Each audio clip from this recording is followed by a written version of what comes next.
Nossa conversa hoje é com Paulo de Oliveira Júnior, ele é o diretor da Escola Estadual Nova Chance, que é ligada à Secretaria de Estado de Educação, Esportes e Lazer aqui de Mato Grosso. Com ele nós vamos conversar sobre o funcionamento da Escola Nova Chance, sobre as atividades da escola, mas também sobre um pouquinho sobre o projeto Esporte e Cultura, Educando para Ressocializar. Paulo de Oliveira, é um prazer tê-lo mais uma vez aqui conosco no Repórter Mato Grosso. Evidentemente o objetivo desse projeto é levar esporte e cultura. Mas como é uma escola que está fazendo e ela já leva educação, por que reforçar com esporte e com cultura? Como é que nasceu essa iniciativa? Na verdade, primeiro, obrigado pelo convite novamente, por podermos estar aqui para divulgarmos esse trabalho da Escola Nova Chance, né? Mas o grande objetivo de nós lançarmos a questão do esporte, cultura e lazer dentro do centro prisional é para reforçar o trabalho educacional que é feito. Esse é o grande objetivo, né? Mesmo o esporte e a cultura dentro da escola formal, que no caso é o que nós fazemos, educação formal dentro do centro prisional, ele tem um cunho sempre pedagógico no processo. Então, para nós, a grande realidade é o quê? É fazer com que desperte no aluno, através do esporte, da cultura, o interesse também maior para o desenvolvimento dessa educação formal lá dentro. Vamos aproveitar já no começo dessa entrevista para dar uma informação que a gente estava conversando antes dessa entrevista, eu achei muito importante. Mato Grosso pretende ser um destaque nacional nessa questão da educação dentro dos presídios. Isso, hoje, assim, nós estamos fazendo um levantamento em todos os estados do Brasil, e já estamos fechando a totalidade deles, né, e estamos emitindo um documento mostrando, através de dados oficiais, né, mostrando que hoje o estado do Mato Grosso é o estado que mais faz educação em prisões, percentualmente, a nível de Brasil. Nós temos hoje um índice de aproximadamente 29,97%, quer dizer, 30% dos nossos reeducandos, a nível de estado, fazem parte da Escola Nova Chance hoje. Isso nenhum estado faz. E isso nós estamos falando só de educação formal. Não estamos falando de remissão por leitura e nem os cursos profissionalizantes. Que nos outros estados isso é comum ser juntado, tudo num bolo só, e ser considerado educação. Educação é uma educação em termos, mas né? Não é educação formal. Exatamente, exatamente. Voltando então ao projeto Esporte e Cultura, que tipos de atividades os reeducandos poderão realizar? O nosso plano piloto são as 4 unidades principais aqui da capital, né? Nós temos a PCE, nós temos o CRC, temos o Ana Maria Couto, que é a penitenciária feminina, e o Capão, que é em Várzea Grande. A ideia é o lançamento de atividades esportivas adequadas, logicamente, aos espaços físicos que nós temos. O nosso primeiro lançamento foi dentro da unidade central do estado, que é a PCE, com o basquetebol, o futsal, o xadrez, a dama e também o dominó. Por que essas modalidades foram escolhidas para essas unidades? Para o corpo e para a mente. E para a mente também, exatamente. Porque na realidade, assim, eles acontecem quinzenalmente, a cada 15 dias, dentro das aulas de educação artística e educação física, né, dentro dessa área do conhecimento, esse projeto é desenvolvido. E fazendo com que o aluno, né, através dessas práticas esportivas, também relacione, não simplesmente ele vai lá para jogar ou simplesmente para desenvolver uma atividade. E eu esqueci um detalhe, temos o tênis de mesa também. Nós colocamos também o tênis de mesa. E nós adequamos as condições da unidade prisional. Porque tem unidades que, por exemplo, a PCE ela nos oferece dentro do módulo um espaço que é uma mini quadra. Então nós podemos implantar lá dentro a questão do voleibol, o basquetebol e o futsal. E o tênis de mesa também. Agora, quando nós vamos para dentro dos raios, aí a realidade muda um pouco, porque os espaços são menores. Então lá dentro nós estamos aplicando o quê? O xadrez, o dominó e a dama. Né? Então é de acordo com a unidade e o espaço que nós temos, nós adaptamos. Temos as aulas de violão também, que acontecem já no Capão, e também vão começar a acontecer agora no CRC, e no feminino estaremos iniciando com o voleibol e o futsal. Nenhum presídio de Mato Grosso tem uma área suficiente para futebol de campo? Tem. Sinceramente tem. Mas aí entra a questão assim, de segurança. Né? Para ver a prática esportiva externa do processo onde os nossos reeducandos já se encontram, teríamos uma necessidade de de uma movimentação interna, com segurança dos agentes prisionais. E hoje o nosso Estado, né, apesar de estar muito avançado em algumas áreas, tanto de segurança quanto da educação, ainda o nosso efetivo é um pouco baixo para essa realidade. Então nós temos que nos adequar a essas condições que foram nos oferecidas. Os que você citou já estão de bom tamanho. Isso. Tem algum pré-requisito para o detento poder, para o reeducando poder participar? Ser membro da escola. O requisito que nós solicitamos, ele tem que fazer parte da escola. Ele tem que estar estudando. Estar estudando. Para ele poder participar do projeto, ele tem que estar estudando. Porque, na realidade, assim, quem ministra essas atividades desse projeto são os próprios professores da área de linguagem. Né? Então, assim, eles foram capacitados.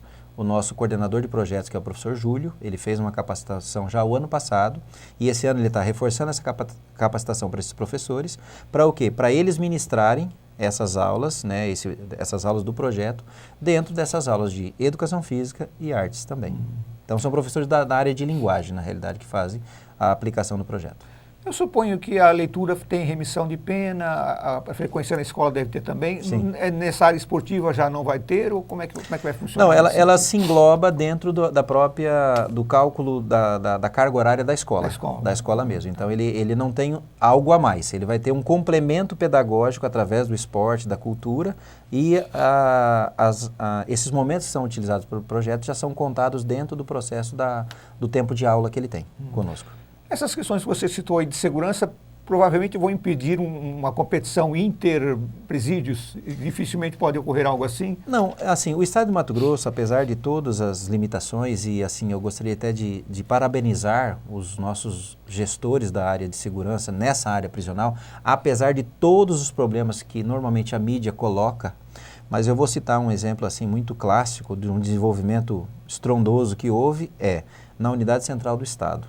É a nossa unidade de segurança máxima do Estado. Hoje, nós temos 18 salas de aula lá dentro, temos 450 alunos estudando e temos, assim, a possibilidade ainda de mais 2 raios serem atingidos, né, com a questão da presença da escola, que é o raio 2 e o raio 3. Então, assim, a gente observa que a administração também interna das unidades é que vai fazer a diferença nesse processo. Então, assim, existem limitações? Existem. Mas, assim, a gente observa que os nossos gestores da área de segurança estão com a mente muito aberta e estão oferecendo, né, condições para os reeducandos participarem desses projetos. Falando um pouquinho do funcionamento da Nova Chance, existe alguma diferença do funcionamento de uma sala de aula dentro de um presídio para uma sala de aula qualquer? A circunstância é basicamente a mesma? Professor, aluno, lousa, ou tem alguma diferençazinha? Tem um pouco de diferença na questão do ambiente, né? Por exemplo, é que nem eu falei, a PCE hoje, Rondonópolis, a unidade da Mata Grande também de Rondonópolis, são 2 grandes referências que nós temos. Que quando você chega no espaço prisional dessas 2 unidades, principalmente dessas 2, você se sente dentro de uma escola. Porque realmente lá tem um ambiente escolar. Salas de aula, um grande corredor, onde os alunos transitam normalmente na hora do intervalo, porque eles têm um pequeno intervalo para a hora do lanche deles, e os professores trocam de sala de aula normalmente.